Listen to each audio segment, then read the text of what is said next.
بسم اللہ الرحمن الرحیم۔ دوستو، جیسے کہ آپ کو معلوم ہے کہ ہمارا یہ درس جو چل رہا ہے، اس میں ہماری یہ گزارش ہے اور یہ کوشش ہے کہ ہم ان مسائل کو آپ تک پہنچائیں جو روزانہ پیش آتے ہیں، اور خاص طور سے ہم زیادہ تفصیل بیان نہیں کرتے۔ اگر کسی کو تفصیل جاننا ہو تو وہ ہم سے رجوع کر سکتا ہے۔ آج کے ہمارا جو درس ہے، آج کا ہمارا جو بیان کرنے کا مقصد ہے ان چیزوں کا ہے، کیونکہ اب تک ہم نے ان چیزوں کو بیان کیا کہ روزہ کن چیزوں سے باطل ہو جاتا ہے، کتنے روزے واجب ہیں، کب روزہ مکروہ ہوتا ہے۔ آج ہماری بحث جو ہے، ہمارا جو درس ہے وہ ہے کہ کن حالات میں انسان کے اوپر روزے کی قضا اور کفارہ واجب ہوتے ہیں۔ تو سب سے پہلے یہ جان لینا چاہیے کہ انسان کے اوپر کبھی کبھی روزے کی صرف قضا واجب ہے، اور کبھی جو ہے وہ روزے کی قضا اور کفارہ دونوں واجب ہے۔ تو آج ہم یہ بیان کرنا چاہتے ہیں کہ روزے کی قضا اور کفارہ کب واجب ہے۔ سب سے پہلے نمبر 1، اگر کوئی شخص ماہ رمضان کے روزے کو کھانے پینے یا ہم بستری یا استمنا یا جنابت وغیرہ سے اپنے کو باطل کر دے روزے کو، تو اس کے اوپر، اور یہ کام اس نے عمدن کیا ہو، بھول کر نہ کیا ہو، بھول کر اس نے کھانا نہ کھایا ہو، بھول کر اس کا جو ہے کوئی ایسا کام نہ ہوا ہو، تو اگر اس نے یہ اختیاری صورت میں جان بوجھ کر اس کام کو انجام دیا ہے تو اس کے اوپر قضا بھی ہے، اور قضا کے بعد اس کے اوپر کفارہ بھی واجب ہوگا۔ لہٰذا ان چیزوں کا انسان کو جو ہے وہ خیال رکھنا چاہیے۔ اب کفارہ کیا ہے؟ تو کبھی کبھی کفارہ جو ہے انسان کے اوپر تینوں کفارے واجب ہوتے ہیں، اور کبھی ایک کفارہ واجب ہوتا ہے، اس کی الگ الگ صورتیں ہیں۔ کفارہ یہ ہے کہ انسان کبھی کبھی ایک روزے کے بدلے 60 روزے رکھنے پڑتے ہیں، یا غلام آزاد کرنا پڑتا ہے، یا 60 مسکین اور فقیر کو جو ہے وہ کھانا کھلانا پڑتا ہے۔ تو لہٰذا اگر ہم ان کاموں میں سے کسی کام کو انجام دیں تو ہمارے اوپر کفارہ ہوگا۔ اب اس میں سب سے پہلے کون سا مسئلہ ہے؟ نمبر 1، اگر کوئی شخص حرام چیز سے اپنا روزہ باطل کر دے، چاہے وہ چیز بذات خود حرام ہو، جیسے شراب اور زنا، یا کسی وجہ سے حرام ہو جائے، جیسے کہ حلال غذا جس کا کھانا انسان کے لیے جو ہے وہ مضر ہو، صحت کے لیے نقصان دہ ہو، تو لہٰذا اگر ایسی چیز کھائے جو صحت کے لیے مضر ہو، تو اگر اس سے وہ انسان اپنے روزے کو توڑے، یا اپنی بیوی سے حالت عزم میں مجامعت کرے، تو اس کے اوپر تینوں کفارے واجب ہوتے ہیں۔ تینوں کفارے کیا؟ کہ اس کو جو ہے 60 مسکینوں کو کھانا بھی کھلانا ہے، اس کو 60 روزے بھی رکھنے ہیں، اور ایک غلام بھی آزاد کرنا ہے، پہلی بات۔ دوسرا مسئلہ، اگر روزے دار جان بوجھ کر اللہ یا نبی اکرم صلی اللہ علیہ وسلم سے کوئی جھوٹی بات منسوب کرے تو احتیاط مستحب یہ ہے کہ مجموعاً کفارے دے، یعنی تینوں کفارے ادا کرے۔ چوتھا، اگر روزے دار ماہ رمضان کے ایک دن میں کئی دفعہ جماع یا استمنا کرے، یعنی اپنی بیوی کے ساتھ کئی مرتبہ جائے مستر ہو، تو اس پر ایک کفارہ واجب ہوگا، لیکن احتیاط مستحب یہ ہے کہ ہر دفعہ کے لیے ایک کفارہ الگ سے دے۔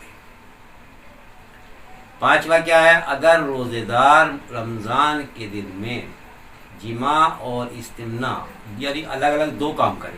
ایک مرتبہ بستر اور ایک مرتبہ اپنے ہاتھ سے یا کسی طریقے سے بنی کو نکالے، تو اگر وہ یہ کام انجام دے اور اس کے علاوہ بھی اپنے روزے کو کسی اور چیز سے باطل کرتے ہیں، ان سب کے لیے بلا اشکال صرف ایک کفارہ کافی ہے، 2 کفارے کی ضرورت نہیں۔ اس کے بعد پانچواں یہ ہے کہ اگر روزے دار کوئی ایسا کام کرے جو حلال ہو اور روزے کو باطل کرتا ہو، مثلا پانی پی لے، اور اس کے بعد کوئی دوسرا ایسا کام کرے جو حرام ہو اور روزے کو باطل کرتا ہو، مثلا حرام غذا کھا لے، شراب پی لے،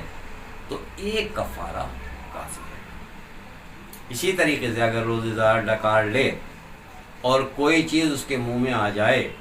تو اگر وہ اسے جان بوجھ کر نگل لے تو اس کا روزہ باطل ہے، اور ضروری ہے کہ اس کی قضا کرے، اور کفارہ بھی اس پر واجب ہو جاتا ہے۔ لیکن اگر اس چیز کا کھانا حرام ہو، جس کو اس نے ڈکار کے وقت نکالا ہے، مثلا ڈکار کے ساتھ انسان کا خون نکل آیا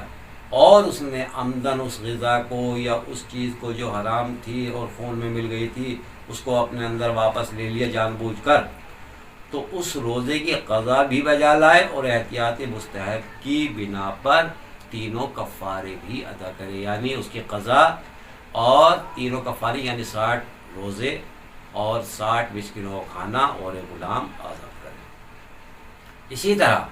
7ویں بات، اگر روزہ دار ایک ایسے شخص کے کہنے پر جو کہے کہ مغرب کا وقت ہو گیا اور جس کے کہنے پر اسے یقین بھی نہ ہوتا ہو اور روزہ افطار کر لے اور بعد میں اسے پتہ چلے کہ غروب مغرب کا وقت نہیں ہوا،